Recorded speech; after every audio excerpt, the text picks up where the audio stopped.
All right, welcome back, guys.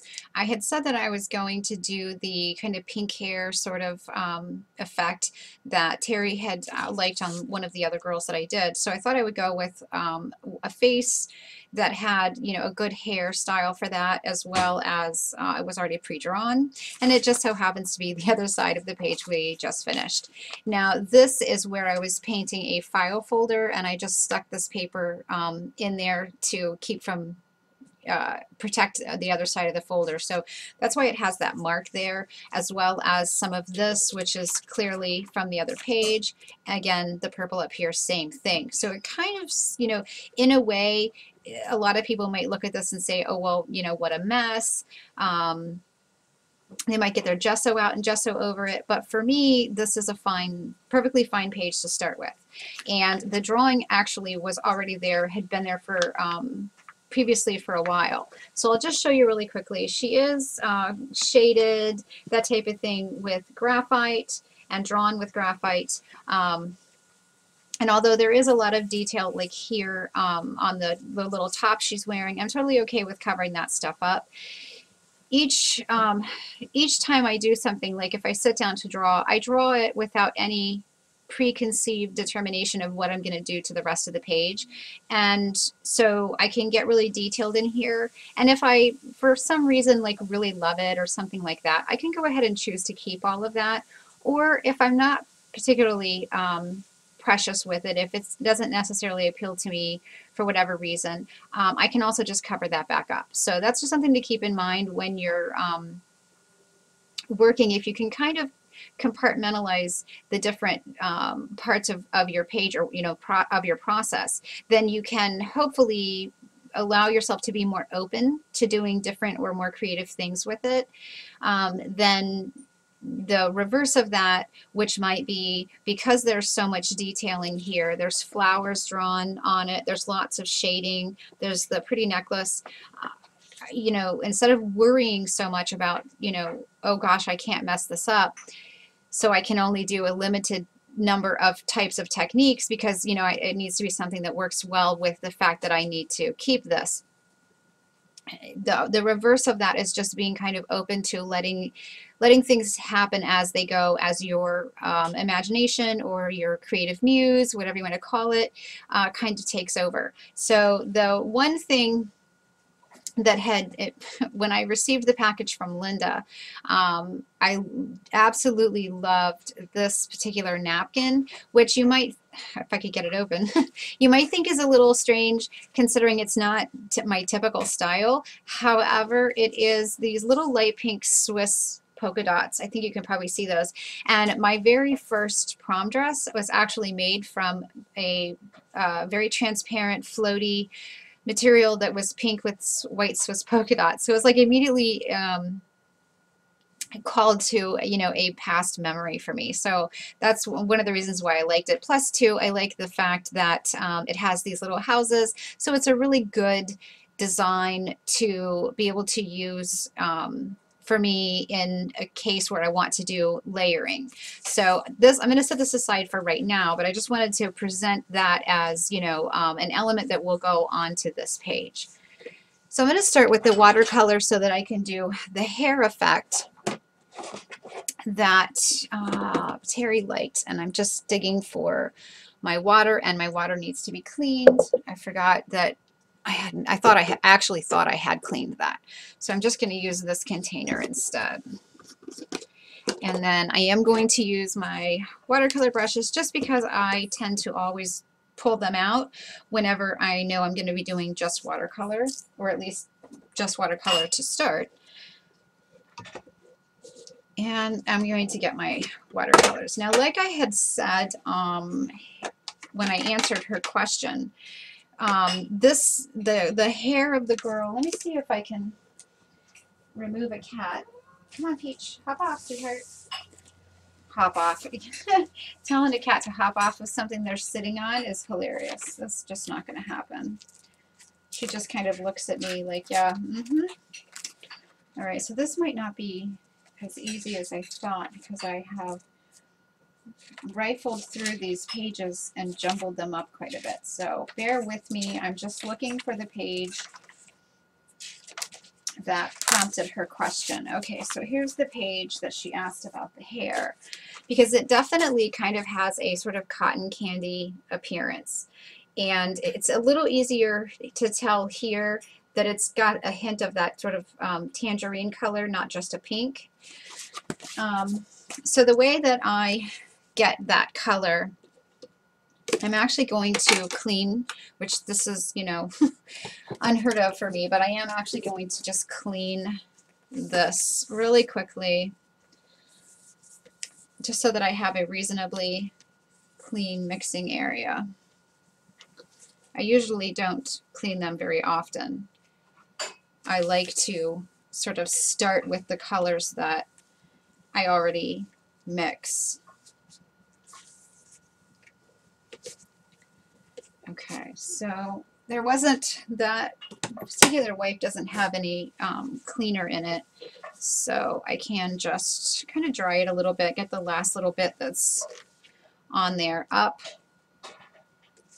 So I'm going to start with demonstrating the mixing for that. So I start out with the lighter color, and the lighter color is just a nice orange. And you know what? I had the, let's see if I can tell you the exact orange that it is. Not that it's that big of a deal, but okay, so the exact orange is Transparent Orange from Winsor & Newton. It is a Series 3. And then the pink is a Opus, which is also in parentheses Vivid Pink. It is a Da Vinci watercolor, and it is number 260-3F. And I think that's all of the, oh no, there is some identifying number. The number for the Winsor & Newton Transparent Orange might be 0102, or you might add on to that 650. You can't always tell with these, but these are the two colors that I primarily will be using. So I start out with getting a little bit of that transparent orange out. So I have that here, and then I get out, I'm just wetting the palette, by the way. Then I get out some of this Opus. So now I kind of have two little puddles of this color. Now, depending on how I go about painting it, sometimes I'll put one color down and then I'll follow with a second one and let it kind of mix. But in this case, I'm just going to bring the two together. And that's how I start to kind of get that tangerine pink color that I like so much. So here is her hair. And I'm going to start with the lighter, the larger, broader area. And again, this is not watercolor paper.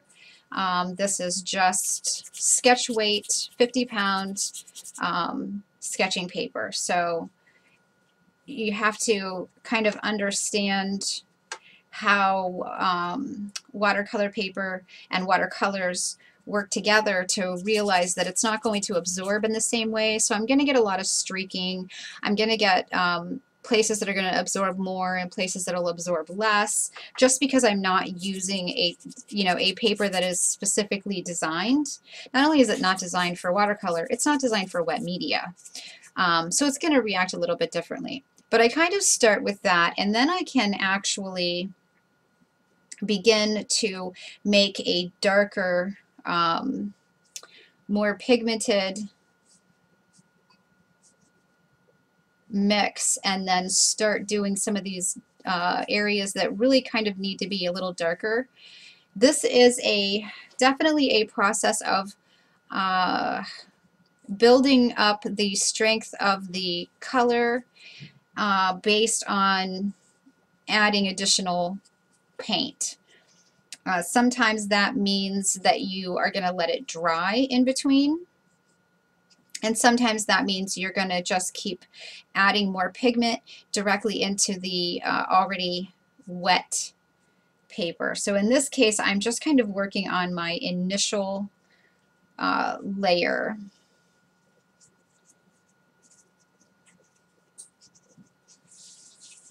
So we've kind of got that color started. Now I'm actually going to start bringing in much stronger concentrations. A trick that I have learned anyway with watercolor is to start lighter and work your way to darker.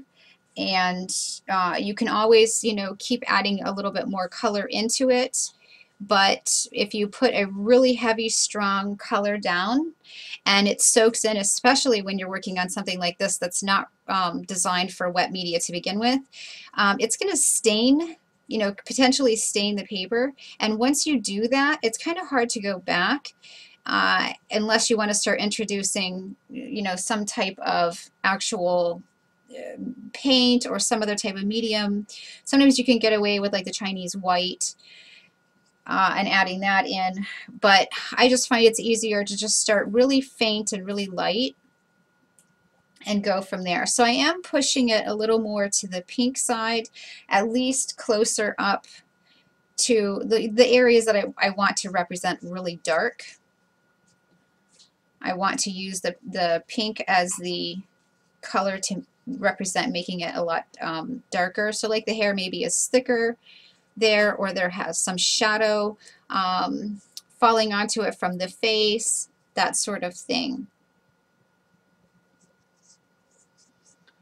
And then I'll just do some little fine bits. Now you do sometimes want to let this dry in between. So now I'm just going to mix those two stronger values together. And again, I'm still getting that kind of a strawberry tangerine sort of color. But you can, sometimes you need to go ahead and let it dry. So like I did all those little fine lines, they're probably going to be they're going to fade away because I'm just, you know, piling wet on top of wet at this point. So if you want to make little lines like that, but you want to keep them, I would put them down and then stop and let it dry. Because once it dries, there's less chance you're going to move the color. You can also do the opposite of that, which is come back at the very end and add more of your little lines in. So there's a couple of ways to achieve that. But I really just wanted to mention it at this point so that you would know that you don't have to sacrifice those. You just have to kind of think about it for a minute and plan accordingly. So I'm going to add just a little more darker color in to the areas that are kind of like a larger solid field of color. It's interesting, you can see the face from the other side completely showing through. Some of that will fade when it dries, but that is just a part of working with such a thin sketch weight paper. And again, for, you know, depending on the style of art journaling that you like to do, that might turn some people off and they might not like that. I love it because it gives my page a little bit of mystery. If that were to stay represented just like it is right there, it would appear as if I had intentionally, you know, lightly drawn a face there on purpose. See what I'm saying? So like for me, that works for me. If it doesn't work for you, that's totally okay. This is definitely, art journaling is definitely a personal journey. And we are all going to find different things that we do and we don't like. And that's a good thing, I think, because I think we are a diverse, you know, race or species. Humans, by that I mean humans. We humans are a bit diverse.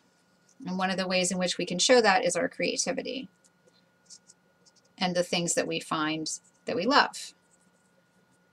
Okay, so I really do have to stop at this point because it's really oversaturated with water, and everything I put down, if it's on an area that's already wet, is just going to bleed. It's just going to blend together because the water is going to allow the two colors to just kind of merge. So I really kind of need to sort of take a break from that and work on something else while that dries. I am going to hit her little eyebrows with a little color, and since I have it, I might as well anywhere that I had would use this color, I might as well just go ahead and use it because I have it out and on the brush and mixed and ready to go. So I'm just going to dump my brush right into water and put a little of this color on her cheeks. And there we go. So I'm going to just let all of that sort of do its thing. And I'm actually just going to take my brush and my watercolor palette and just set them aside. Now, this is how I caused the Crayola one that I showed you in the video yesterday or the day before to get so messy, because I have the whole thing wet and then I move it move it around and put it in places and accidentally close it and turn it over and stuff like that. So I try to be a little more careful with this, but I'm just going to set it to the side and actually work with the paper napkin now. So my desktop is still dry, so I'm actually just going to slide the page over for a moment. Now I don't want all of this pink to go up because it would completely cover her face in the way that I plan to use it, but I do want some of it. And the way that I'm going to go about this, and this is, I've shown this several times before, I need to get a reasonably thin brush. I have a particular one in mind, but my container is so filled now with different brushes again. I usually try to cull down to just the ones I use all the time and then put the others in a different container. But that's my just use all the time container, and it just keeps getting more and more brushes put into it. So this is a fine liner or writing brush. It's a really long bristled brush, but it keeps, when it's wet, it's nice and thin, although this one clearly has taken a lot of abuse, but it's nice and thin, so it delivers a nice and thin line. And I'm just going to wet the paper napkin roughly along the area that I want it to kind of tear. Easiest way to get paper napkin or tissue paper to tear where and how you kind of want it to. Best trick I know anyway. If there's a better one, let me know in the comments, or if there's a not necessarily better but an alternative way that you like to do that technique. So now that it's wet, I just kind of give it a second to kind of absorb.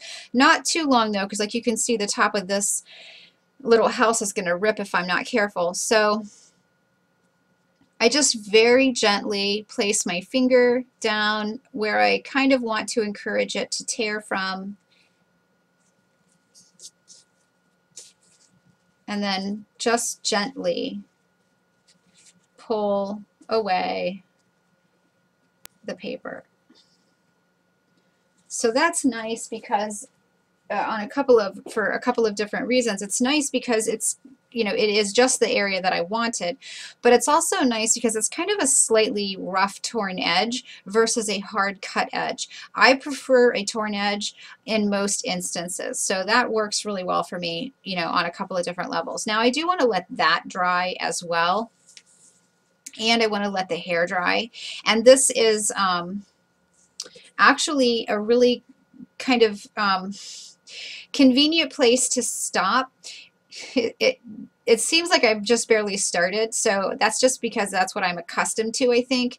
But I've actually been recording for almost 20 minutes now, so this is something I have to get used to, is trying to make slightly shorter videos. And when I'm talking real time like this, in my classes, they're 45 minutes to an hour and a half to 2 hours long. My students love that. I love that. But YouTube probably it's a little much for YouTube. So I'm going to stop here, and we will continue the rest of this in the next video for the next day. Thanks so much for watching. Subscribe if you're not already, and I'll see you tomorrow.